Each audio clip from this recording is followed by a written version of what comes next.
데살로니가전서 5장 21절에서 22절 말씀을 함께 봉독했습니다. 말씀의 제목은 범사에 헤아려 취하고 버리라 입니다. 우리 다 함께 제목을 따라 하시겠습니다. 범사에 헤아려 취하고 버리라. 범사에 헤아려 취하고 버리라. 아멘. 오늘은 평신도 주일입니다. 장로님 이야기하셨듯 오늘 감리교회는 매년 그 6월 첫 번째 주일을 평신도 주일로 지키면서 평신도로서 사명을 새롭게 결단하는 그런 기회로 삼고 있습니다. 특별히 올해는 정결한 마음, 또 정직한 영성 회복이라는 주제로 평신도들이 정결하고 정직한 삶을 통해서 정말로 이 땅의 소금과 빛의 삶을 회복하는 여러분 그런 한 해가 될 수 있기를 바랍니다. 여러분 감리교뿐만 아니라 모든 교단이 보면 목회자나 교역자들의 숫자보다는 평신도들의 숫자가 훨씬 많습니다. 우리 감리교도 목회자들의 숫자가 정확하게 통계가 되진 않지만요, 그래도 한 7,000명에서 10,000명 미만 정도 됩니다. 그러나 감리교 평신도들의 숫자는 130만 명이에요. 교역자들의 숫자는 10,000명이 안 되지만 평신도들의 숫자는 130만 명이나 됩니다. 정말로 세상의 소금과 빛이 숫자로 감당되는 건 아니지만 그럼에도 불구하고 여러분 정말로 교회가 바로 세워지고 우리 감리교회가 바로 세워지고 또 신앙이 바로 세워지는 데 있어서 평신도들의 역할이 정말로 중요하다라는 것을 의미합니다. 여러분 우리 평신도들이 생각할 때는 목사님들이나 중요하고 교역자들이나 중요하고 교회를 세워나가는 일은 그런 사람들의 몫이지 우리하고는 상관없다라고 이야기하시지만 여러분 그 생각은 옳지 않은 생각이에요. 왜냐하면 대부분의 성도들은 여러분 130만의 숫자는 평신도들이기 때문에 그렇습니다. 여러분 나 혼자쯤이야, 나 하나쯤이야 라는 생각이 아니라 정말로 여러분 한 분 한 분이 하나님의 거룩하신 백성으로 세워졌음을 깨닫고 자부심을 갖고 여러분 각자에게 주어진 직분과 사명을 소중히 여기고 하나님과 또 교회를 위해서 충성하시고 헌신함으로 정말로 세상의 소금과 빛의 사명을 잘 감당하는 우리 모든 성도님들이 되시기를 바랍니다. 오늘 저희가 데살로니가전서 5장 21절에서 22절 말씀을 함께 봉독했습니다. 특별히 그리스도인의 삶에 대한 권면, 특히 명령형으로 나와 있어요. 그래서 우리가 오늘 21절, 22절 말씀 두 절만 읽었지만 원래는 12절에서 22절까지가 한 문장으로 이제 한 챕터로 구성이 되어 있는 말씀입니다. 그래서 우리가 이 데살로니가전서 5장 이 말씀을 보려면 12절에서 22절까지 전체를 봐야 돼요. 오늘 21절, 22절은 결론 부분에 관한 말씀이에요. 이 12절에서 22절까지는 14개의 명령으로 이루어져 있습니다. 하나님께서 우리에게 그리스도인으로서 너희는 이렇게 살아라 라고 주시는 명령이에요. 그 명령들을 살펴보면 이런 명령들이 나옵니다. 너희끼리 화목하라, 게으른 자를 권고하라, 마음이 약한 자를 격려하라, 모든 사람에게 오래 참으라, 힘이 없는 자를 붙들어주라, 항상 선을 따르라, 항상 기뻐하라, 범사에 감사하라, 쉬지 말고 기도하라, 성령을 소멸치 말라, 예언을 멸시하지 말라, 범사에 헤아려라, 좋은 것을 취하라, 악은 어떤 모형이라도 버려라. 이렇게 14개의 명령으로 이루어져 있습니다. 이 14개의 그리스도인의 삶을 통해서 이루기 위해서 그리스도인의 삶이 온전하게 하기 위해서 하나님께서 주시는 14개의 명령 중에 여러분 가장 첫 번째로 나오는 가장 처음으로 나오는 명령이 무엇이냐면 너희끼리 화목하라는 말씀입니다. 우리가 데살로니가전서 5장 13절에 그들의 역사로 말미암아 사랑 안에서 가장 귀히 여기고 너희끼리 화목하라 말씀합니다. 여러분 그리스도인의 삶, 여러분 세상의 소금이 되고 빛이 되는 삶을 이루기 위해서 가장 먼저 이루어져야 될 그리스도인의 삶의 모습은 뭐냐면 사랑 안에서 서로 귀히 여기고 너희끼리 화목한 것이라고 말씀합니다. 이게 첫 번째 명령으로 우리에게 주셨어요. 여러분 너희끼리 화목하라는 말씀은 세상의 소금이 되고 빛이 되는 그런 사명을 감당하기 위해서는 여러분 성도와 성도가 교회 안에서 먼저 화목이 이루어지고 하나가 되어야 된다라는 말씀입니다. 여러분 교회 안에서도 하나가 되지 못하고 성도들끼리도 서로 사랑하지 못하고 우리끼리도 화목하지 않은데 우리가 어찌 세상에 나가서 복음을 들고 나가서 이 복음으로 말미암아 너와 내가 하나가 되자 하나님과 내가 하나가 되기를 원한다. 하나님과 하나가 되어서 너와 내가 하나가 되어서 우리가 하나님이 주시는 참 평안을 누리기를 원한다라고 어찌 말할 수 있겠습니까? 우리끼리도 화목하지 못하는데 어찌 밖에 있는 사람들을 우리 안으로 끌고 들어와서 그 안에 화목이 이루어질 수 있겠습니까? 그래서 그리스도인의 삶에 주시는 첫 번째 명령은 너희끼리 먼저 화목하라는 거예요. 교회 안에서 너희가 먼저 평화를 이루고 성도들끼리 먼저 평안을 이루는 삶이 되라고 말씀하십니다. 우리 지방에 어떤 목사님하고 대화를 할 기회가 있었는데 그 목사님이 이런 얘기를 하세요. 자기 교회에 새신자들이 가끔 온대요. 근데 새신자들이 어디에서 오냐면 멀리에서 온대요. 동네에서는 안 오고 멀리에서만 온대요. 한 15분, 20분 이상 떨어진 지역에서 온다는 거예요. 그래서 물어봤죠. 왜 동네 사람들은 안 오고 멀리에서만 오냐고. 동네에서는 싸운다고 소문나서 사람들이 안 온대요. 교회가 맨날 교회 안에 이런 문제 저런 문제 쌈박질하니까 동네 사람들은 교회를 안 온다는 거예요. 근데 멀리서는 온대요. 멀리서는 뭘 보고 오죠? 영상을 보고 와요. 목사님이 그런 거 잘 하시거든요. 영상을 올리고 교회 행사 올리고 목사님 설교 말씀도 은혜가 되고 하니까 그거 보고 사람들이 멀리에서 찾아오는데 동네 사람들은 그 교인들이 싸우는 모습 보고 안 온다라는 거예요. 여러분 멀리서 찾아왔던 사람들도 잘못하면 어떻죠? 싸우는 모습을 보고 결국에는 그 교회에 정착을 하지 못하는 일들이 생깁니다. 여러분 그리스도인의 삶의 첫 번째가 너희끼리 화목하라는 말씀을 주시는 이유가 무엇이냐면 우리가 먼저 하나가 되고 평화를 이루지 못하면 우리는 세상에 복음의 사명을 감당하는 자들로서 세워질 수 없기 때문에 그래요.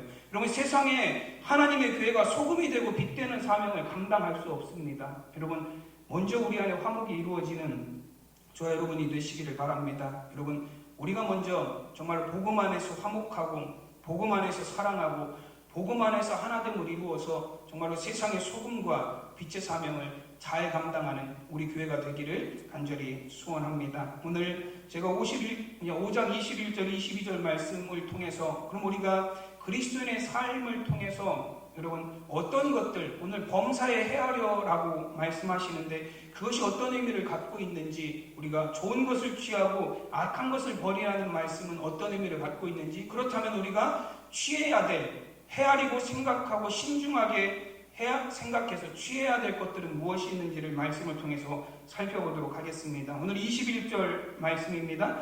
범사에 헤아려 좋은 것을 취하고 라고 말씀합니다. 그리고 헤아리다라는 표현은 시험해보다라는 의미를 갖고 있습니다. 우리나라 속담에도 보면 돌다리도 두드려보고 건너라 라는 속담이 있습니다.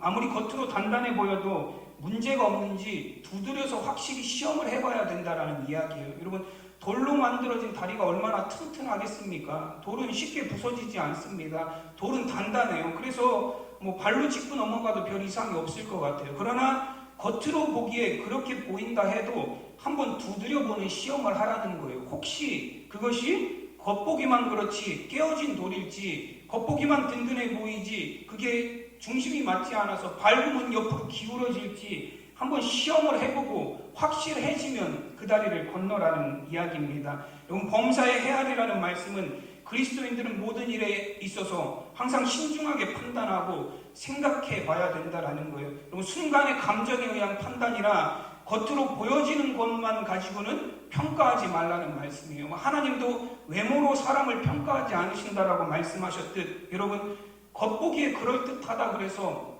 그걸 택하지 말라는 거예요. 그럼 겉보기에 좋아 보인다 그래서 선해 보인다 그래서 그것이 나에게 이익이 되는 것 같다 보인다 그래서 그것을 너무 쉽게 선택하지 말라는 말씀입니다. 그리고 때로는 겉보기와 다른 것들이 너무 많이 있습니다. 겉으로는 좋아 보이고 겉으로는 선해 보이고 겉으로는 그럴듯해 보이지만 막상 속을 들여다보면 온통 썩어 있고 온통 더러운 것이 가득하고 온통 악한 것이 가득한 것이 있습니다. 여러분 세상의 모든 일들이 딱 보면 선한지 악한지 구분이 되면 우리가 참으로 선택하기가 쉬워요. 근데 여러분 선과 악은 그렇게 쉽게 구분이 되지 않습니다. 한눈에 딱 봐서 저건 선하고 한눈에 딱 봐서 저건 악하고 한눈에 딱 봐서 저건 좋은 거고 한눈에 딱 봐서 저건 나쁜 거고 그렇게 평가가 되지 않아요. 사람도 마찬가지입니다. 여러분 첫눈에 그 사람이 어떤 사람인지 우리가 알아보기가 힘들어요. 만나보고 사귀어보고 교제해보고 경험해보고 겪어봐야 그 사람이 어떤 사람인지 알 수 있어요.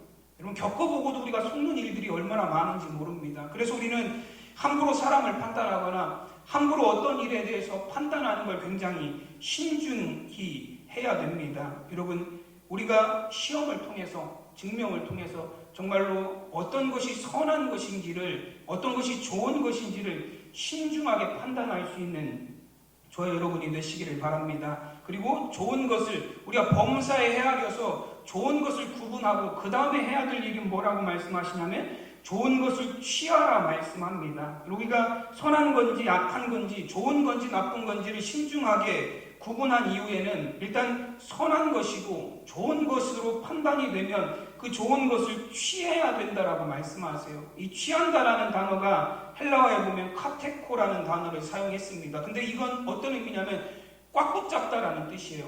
놓치지 않게 양손으로 꽉 붙잡다라는 의미를 갖고 있습니다. 우리가 선한 것을 분별하는 데는 굉장히 신중해야 되지만 일단 그것이 선하고 좋은 것이라고 구분이 되었을 때는 그걸 놓치지 않도록 우리가 최선을 다해서 그걸 잡아야 된다라는 말씀이에요. 여러분, 예수님께서 천국에 대한 비유에 대한 말씀을 주시면서 좋은 진주를 발견한 장사꾼과 같다라고 천국에 대한 비유를 말씀하셨어요. 마태복음 13장 45절에서 46절 말씀입니다. 또 천국은 마치 좋은 진주를 구하는 장사와 같으니 극히 값진 진주 하나를 발견하며 가서 자기의 소유를 다 팔아 그 진주를 사느니라 말씀합니다. 여러분, 이 말씀에서 좋은 진주를 구한다라는 표현이 있어요. 여기서 구하다라는 단어는 그 제테오라는 헬라어 단어를 사용했습니다. 이건 수사하다라는 뜻을 갖고 있어요. 좋은 진주를 찾기 위해서 여기저기 탐문하고 다니고 물어보고 다니고 수사하고 다니고 조사하고 다니는 거예요. 그리고 좋은 진주를 찾기 위해서 그렇게 수사하고 조사하고 나서 발견한 이후에는 어떻게 한다라고 말씀하시죠? 자기의 소유를 다 팔아 사느니라 말씀합니다. 그 좋은 진주를 발견하면 그 좋은 진주를 얻기 위해서 내 모든 걸 다 바쳐서 그 좋은 진주를 값을 주고 산다라는 거예요. 천국이 마치 이와 같다라고 말씀합니다.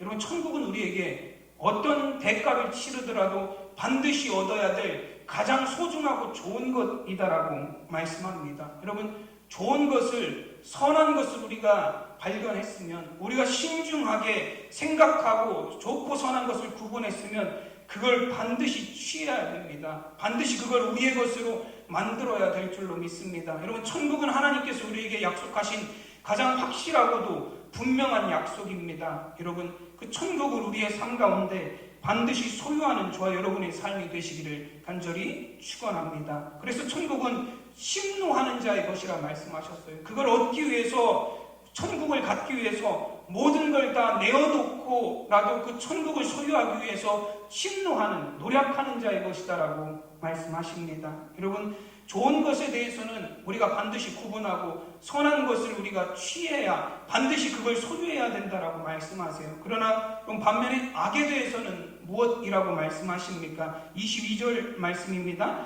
악은 어떤 모양이라도 버리라 말씀합니다. 그럼 선하고 좋은 것들은 어떻게 해서든지 우리가 반드시 얻어야 되지만 악한 것은 그 모양조차도 버려야 된다라고 말씀하세요. 악한 것은 그 낌새조차도 가까이에서는 안 된다라고 말씀하십니다. 이 버리라는 구절이 어떤 의미를 갖고 있냐면 버림을 통해서 얻게 된다라는 그런 의미를 갖고 있습니다. 이 단어가 아페코라는 단어를 사용했는데요. 이 버리다라는 의미도 갖고 있고 얻는다라는 의미, 두 가지 의미를 동시에 갖고 있어요. 이 아포라는 단어는 뭐로부터 멀리 한다라는 단어고, 그 다음에 에코라는 단어는 내가 갖는다라는 의미예요. 그래서 이 두 가지 의미가 합쳐지면 멀리함으로부터 얻는다, 멀리에서 얻는다라는, 버려서 얻는다라는 이런 의미를 갖고 있습니다. 여러분, 우리가 버려서 얻는 그런 것들이 많이 있어요. 우리가 욕심을 버림으로 무엇을 얻을 수 있습니까? 욕심을 버리면 여러분 뭘 얻을 수 있죠? 마음의 평안함, 만족함을 얻을 수 있어요.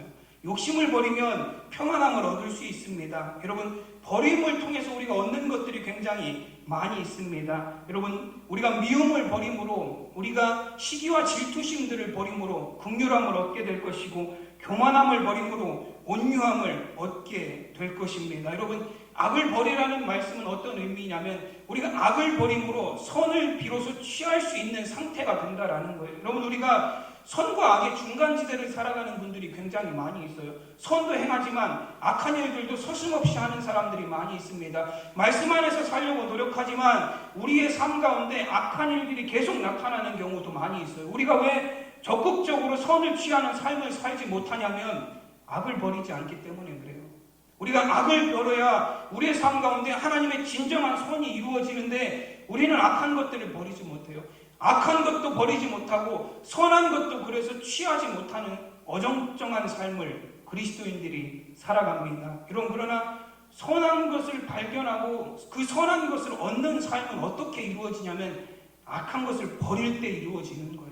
욕심을 버릴 때 우리 안에 만족함이 이루어지듯이, 우리가 죄를 버릴 때 우리 안에 구원이 이루어지듯이, 우리가 세상의 욕심을 버릴 때, 육의 일을 버릴 때 영의 일들이 우리 안에 이루어지듯이, 여러분, 우리가 세상에 악한 것들을 버릴 때 성도의 삶 가운데 여러분 선함이 이루어지고 선함이 얻어지는 줄로 믿습니다. 여러분, 저와 여러분의 삶을 통해서 여러분 온전한 하나님의 선을 이루어가는 정말로 좋은 것들을, 선한 것들을 신중하게 구분하고 여러분 구별해서 그 선한 것들이 우리의 삶 가운데 이루어질 수 있도록 적극적으로 그 선함을 이루어가는, 악을 버림으로 선을 취하며 살아가는 저 여러분의 삶이 되시기를 간절히 축원합니다. 또 오늘 말씀을 통해서 우리가 신중하게 헤아려 보고 취해야 될 여러분 그 좋은 것의 기준이 어떻게 되는지 우리가 세 가지를 한번 살펴보도록 하겠습니다. 첫째는 우리가 헤아려 보고 취해야 될 것이 무엇이냐면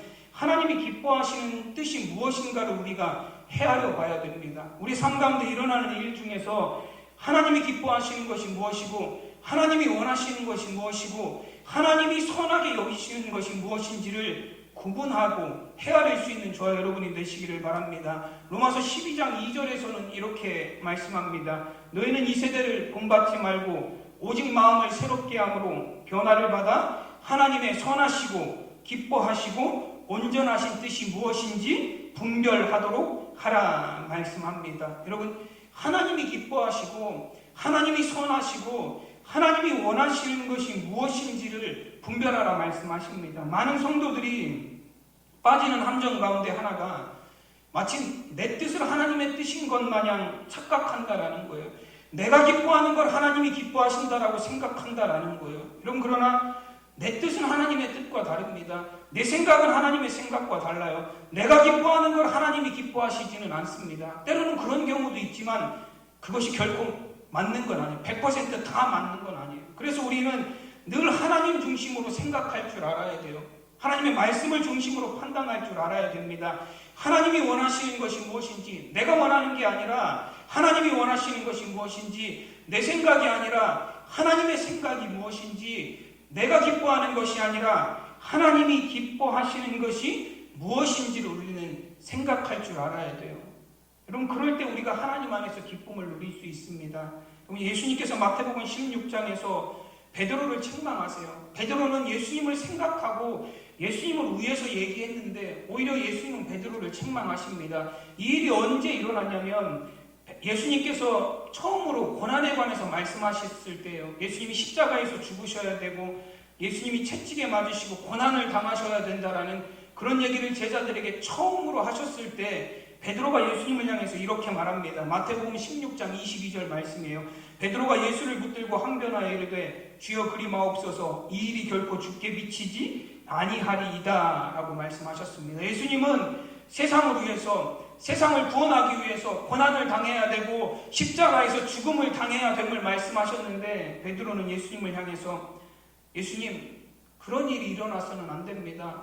우리의 선생님, 예수님이 고난을 당하고 십자가에서 죽으시고 그런 일은 결코 일어나지 않을 것입니다 라고 말했습니다. 베드로는 예수님을 너무 사랑하고 베드로는 예수님을 너무 존경했기 때문에 예수님이 그런 어려운 일을 당하는 걸 원하지 않아서 그런 얘기를 예수님을 위하는 마음으로 했습니다. 근데 예수님께서 베드로를 향해서 뭐라고 말씀하십니까? 마태복음 16장 23절에 보시면 예수께서 돌이키시며 베드로에게 이르시되 사탄아 내 뒤로 물러가라, 너는 나를 넘어지게 하는 자로다. 내가 하나님의 일을 생각하지 아니하고 도리어 사람의 일을 생각하는도다 하시고 라고 말씀합니다. 여러분, 예수님을 사랑해서 예수님을 위해서 그런 일이 있으면 안 됩니다라고 말하는 베드로를 향해서 예수님 뭐라고 말씀하시냐면 사탄아 내 뒤로 물러가라. 너는 나를 넘어지게 하는 자로다라고 말씀하시면서 심하게 책망하셨습니다. 그냥 책망한 것도 아니에요. 사탄아 내 뒤로 물러가라. 자신의 사랑하는 자녀들, 제자를 향해서 자신을 위해서 그런 말을 하는 것 뻔히 알매도 불구하고 예수님은 베드로를 향해 사탄이라고 말씀하셨어요. 왜냐하면 나를 넘어지게 만들기 때문에 그래요. 예수님도 힘든 고난, 예수님도 그 고난이 힘든 고난이에요. 예수님도 육신을 입고 이 세상에 오셨기 때문에 십자가에서 죽으셔야 되는 고난은 힘든 일입니다. 근데 예수님에게 달콤한 말을 하는 거예요. 아, 그런 일이 안 일어날 거예요, 예수님. 피할 수 있으면 피하시면 좋겠습니다. 달콤한 말을 한 거예요. 그래서 예수님이 베드로를 향해서 사탄이라고 말씀하셨습니다. 여러분, 왜냐하면 베드로는 하나님의 일을 생각한 게 아니에요. 사람의 일을 생각했습니다.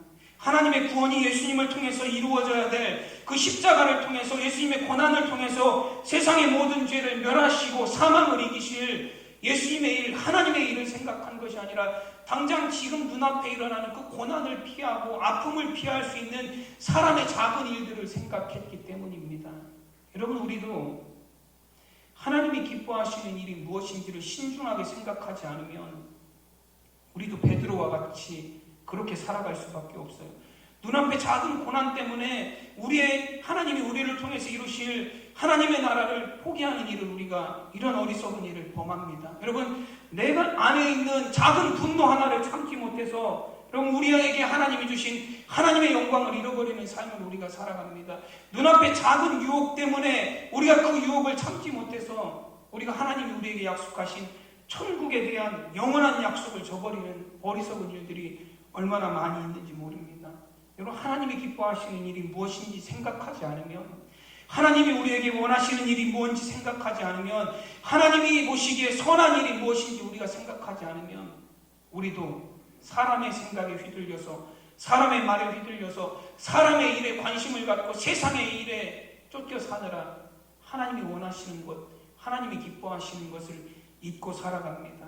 여러분, 범사에 헤아려 모든 일에 신중하게 판단하여서 하나님이 원하시는 일이 무엇인지를, 하나님이 기뻐하시는 일이 무엇인지를, 하나님의 온전하신 뜻이 무엇인지를 분별할 수 있는 저와 여러분이 되시기를 바랍니다. 내 생각과 내 의지와 여러분 내가 원하는 것들을 내려놓고 정말로 하나님의 뜻을 이루어가는 저와 여러분의 삶이 되시기를 간절히 축원합니다. 여러분, 둘째로 우리가 헤아리고 살펴봐야 될 것은 무엇이냐면 교회의 유익이 되는 것이 무엇인가, 여러분 공동체의 유익이 되는 것이 무엇인가를 헤아려 살펴봐야 됩니다. 여러분, 나에게 유익한 것이 아니에요.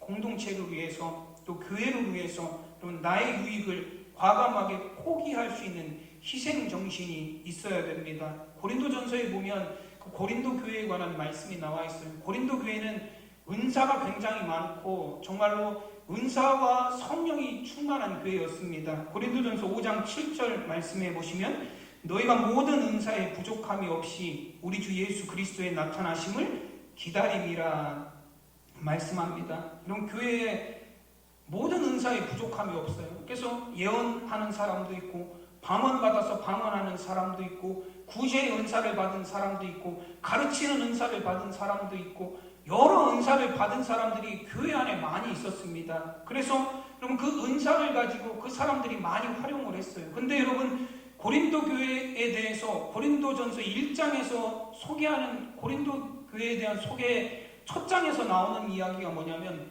분열된 교회예요. 분열된 교회입니다. 바울파, 아볼로파, 게바파, 그리스도파 나누어져 있는 교회예요. 교회 안에서 법정 싸움이 일어납니다. 성도들끼리 법정에 고발해서 서로 교인들끼리 법정에서 만나서 싸우는 일들이 있는 교회였어요. 그래서 사도 바울이 고린도 교회 편지를 보내면서 그런 일들에 대한 권면을 계속해서 하고 있는 거예요. 여러분, 은사가 많아서 방언하고 예언하고 가르치고 교제하고 구제하고 섬기는 사람들이 많이 있었습니다. 그런데 왜 성령의 은사가 충만한 교회가 분열하고 싸우고 법정 싸움하고 다투고 여러분 이런 일들이 가득한 교회가 되었습니까? 하나님이 주신 은사를 뭐를 위해서 사용하는 거예요? 나를 위해서 사용하는 거예요. 내가 남들보다 낫다라는 걸 보여주기 위해서 은사를 사용합니다. 방언함을 통해서 내가 이런 성령의 은사를 받았다라고 자랑하는 데 사용해요. 예언을 통해서 내가 얼마나 잘났는지를 사람들에게 보여줍니다. 여러분, 구제와 섬김을 통해서 내가 이렇게 훌륭한 일을 한다라고 나를 드러내는 도구로 사용합니다. 그러니 거기서 비난하고 비방하는 일들이 가득해요. 은사도 충만했지만 그 교회에는 비난과 비방도 충만했고 끌어내리는 일도 충만했습니다. 나를 올리기 위해서 남을 끌어내리고 남을 고발하기 위해서 나의 정당함을 말하는 그런 다툼과 싸움과 분열이 있는 교회가 되었습니다. 많은 은사가 있어도 아무 소용이 없어요. 아무리 많은 은사로 많은 일을 감당해도 그 교회 안에 여러분 개인을 위한 일, 교회를 위한 유익이 아니라 나를 위하고 나를 드러내기 위한 도구로 은사가 사용이 되고 그 사역이 사용이 된다면 여러분 오히려 그건 분열을 조장하는 일, 싸움을 만들어내는 일밖에 되지 않습니다. 그래서 우리 성도들은 항상 여러분 은사와 직분을 감당할 때에 나에게 유익이 되는 일을 먼저 생각하는 것이 아니라 교회에 유익이 되는지를 또 하나님의 복음에 유익이 되는지를 여러분 공동체에 정말로 내가 이렇게 섬기고 봉사함을 통해서 유익이 되는지를 헤아려 보고 생각해 봐야 됩니다. 고린도전서 12장 4절에서 7절까지 말씀입니다. 은사는 여러 가지나 성령은 같고 직분은 여러 가지나 주는 같으며 또 사역은 여러 가지나 모든 것을 모든 사람 가운데서 이루시는 하나님은 같으니 각 사람에게 성령을 나타내심은 유익하게 하려 하심이라 말씀합니다. 여러분 성령을 통해서 각 사람에게 은사를 주심은 유익하게 하려 하심이라는 거예요. 어디를 유익하게요? 교회를 유익하게 하시기 위함입니다. 공동체를 유익하게 하시기 위함입니다. 하나님께서 여러분에게 그래서 은사도 주시고 재능도 주시고 하나님께서 재물도 주시고 직분도 주시고 사명도 주셨습니다. 그거 가지고 세상에서 자랑하라고 주신 것이 아니라 하나님의 교회를 바르게 섬기고 복음을 위해 헌신하고 희생함을 통해서 교회를 세워가고 하나님의 나라를 이 땅 가운데 이루어가는 귀한 사명과 직분을 감당하라고 우리에게 주신 줄로 믿습니다. 여러분 정말로 우리가 범사에 헤아려서 내가 이 섬기고 내 직분과 사명을 통해서 하나님의 교회를 유익하게 하는 일인지를 여러분 판단할 수 있는 분별할 수 있는 저와 여러분이 되시기를 간절히 축원합니다. 여러분 마지막으로 세 번째는 그것이 우리가 하는 일이 우리가 감당하는 직분과 사명이 살리는 일인지를 점검해 봐야 됩니다. 생명을 살리는 일인지를 여러분 그 복음을 통해서 우리의 사명을 통해서 사람을 살리는 일을 감당하는 것이 생명을 주는 일을 감당하고 있는 것인지를 우리가 살펴봐야 됩니다. 에베소서 2장 5절 말씀해 보시면 허물로 죽은 우리를 그리스도와 함께 살리셨고 너희는 은혜로 구원을 받은 것이라 말씀하십니다. 그럼 복음은 생명을 살리는 능력입니다.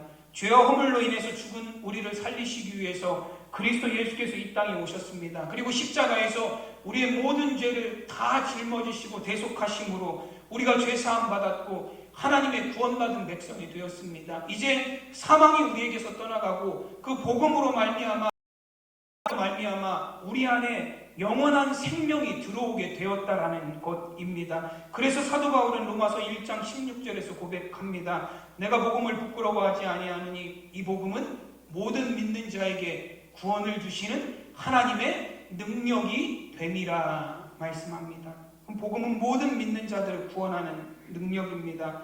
죄와 사망과 또 어둠과 흑암에 매여 있던 자들을 빛으로 생명으로 나오게 하는 참된 기쁨의 소식입니다. 그 복음이 우리 안에 들어와서 우리도 죄로부터 건짐받았고 우리도 사망에서 생명으로 옮겨진 자들이 되었습니다. 그래서 그런 구원받은 하나님의 백성들의 삶 속에는 복음이 있고 생명이 있습니다. 여러분 그러므로 우리를 통해서 살리는 생명을 주는 복음이 세상에 전하여져야 됩니다. 그리고 예수님은 이 세상에 오신 목적을 분명하게 말씀하셨어요. 요한복음 10장 10절 말씀해 보시면 내가 온 것은 양으로 생명을 얻게 하고 더 풍성히 얻게 하려는 것이라 말씀하십니다. 요한복음 12장 46절에서도 나는 빛으로 세상에 왔나니 무릇 나를 믿는 자는 어둠에 거하지 않게 하려 함이로다 말씀합니다. 요한복음 3장 16절에서도 하나님이 세상을 이처럼 사랑하사 독생자를 주셨으니 이는 그를 믿는 자마다 멸망하지 않고 영생을 얻게 하려 하심이라 말씀하십니다.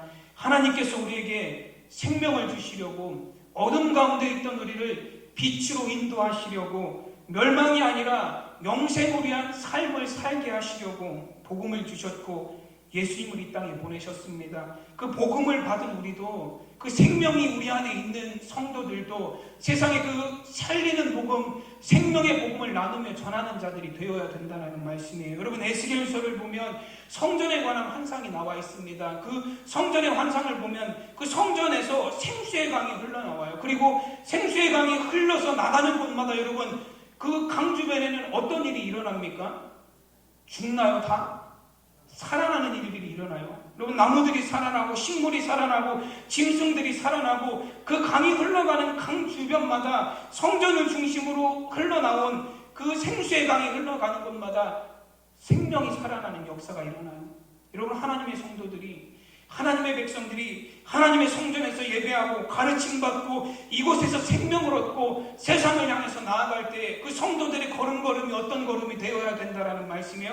우리가 성전을 향해서 성전 밖으로 나아가서 살아가는 우리의 삶의 걸음이 살리는 걸음들이 되어야 된다는 거예요.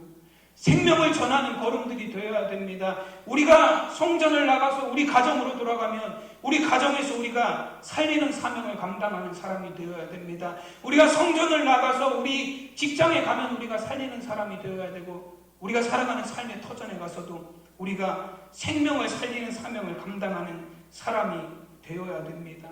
여러분, 내가 죽어져야 남이 살아나고 내가 낮아져야 남이 높아집니다. 내가 희생해야 남을 살리는 사명을 감당할 수 있습니다.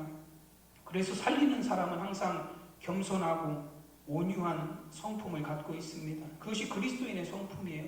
예수님이 세상의 모든 사람들을 구원하시기 위해서 가장 낮은 십자가의 자리로 내려오셨습니다.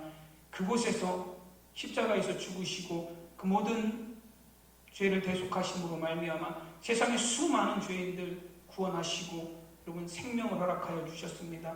예수님의 십자가는 낮은 곳에서 이루어진 사랑이고 섬김입니다. 여러분, 우리 예수님을 따르는 저와 여러분, 정말로 살리는 복음, 생명의 복음을 간직한 우리도 낮은 곳에서 겸손하게 섬김으로 세상에 생명을 전하고 나누는 저와 여러분의 삶이 되시기를 간절히 축원합니다. 여러분, 우리는 늘 헤아려 보고 신중하게 생각해 봐야 합니다. 하나님이 기뻐하시는 일이 무엇인지, 하나님이 원하시는 무엇인지, 하나님이 나를 통해서 이루실 온전하신 뜻이 무엇인지를 분별하는 저와 여러분이 되시기를 바랍니다. 또 여러분, 교회를 위해서, 공동체를 위해서 유익이 되는 것이 무엇인지, 나의 삶이, 나의 행동이, 나의 직분과 사명이, 나의 섬김이 정말로 하나님의 교회를 위해서, 하나님의 복음을 위해서 유익이 되는 일인지를 신중하게 구분하는 저와 여러분이 되시기를 바랍니다. 또 우리가 세상을 살아가며 나의 삶의 모습이, 여러분, 우리가 복음을 가지고 살아가는 우리의 삶의 걸음걸음이 생명을 살리는 걸음인지를 늘 신중히 구분하시기 바랍니다. 정말로 우리 성도들이 가는 곳마다 많은 사람들의 영혼이 살아나고 그들이 생명이 생겨나는 그런 믿음의 역사, 살리는 역사들이 저 여러분을 통해서 이루어지시기를 간절히 축원합니다. 기도하겠습니다. 아버지 하나님, 하나님의 은혜를 감사합니다. 오늘 특별히 하나님 평신도 주일을 맞아서 우리 사랑하는 성도들 하나님 성전에 함께 모이게 하시니 감사합니다. 정말로 이 시대에 하나님의 백성으로 우리를 부르시고 특별히 하나님 감리교 평신도로 우리 성도들을 세워주셨습니다. 정말로 우리 사랑하는 성도들 정직하게 하시고 정결한 영성이 회복이 되게 하여 주셔서 우리 사랑하는 성도들 이 시대 평신도들을 통해서 하나님의 거룩하신 뜻을 이루고 하나님의 교회와 하나님의 복음을 위한 사명을 감당하게 하시며 이 시대 생명을 살리는 귀한 사명을 잘 감당하는 귀한 성도들, 평신도들이 되게 하여 주시옵소서. 평신도들이 바로 세워짐으로 교회가 바로 세워지게 하시고 이 나라가 바로 세워지게 하시고 하나님의 나라가 바로 세워지는 믿음의 역사를 이루어갈 수 있도록 주님 함께하여 주시옵소서. 감사하며 우리 주 예수 그리스도 이름으로 기도드리옵나이다. 아멘.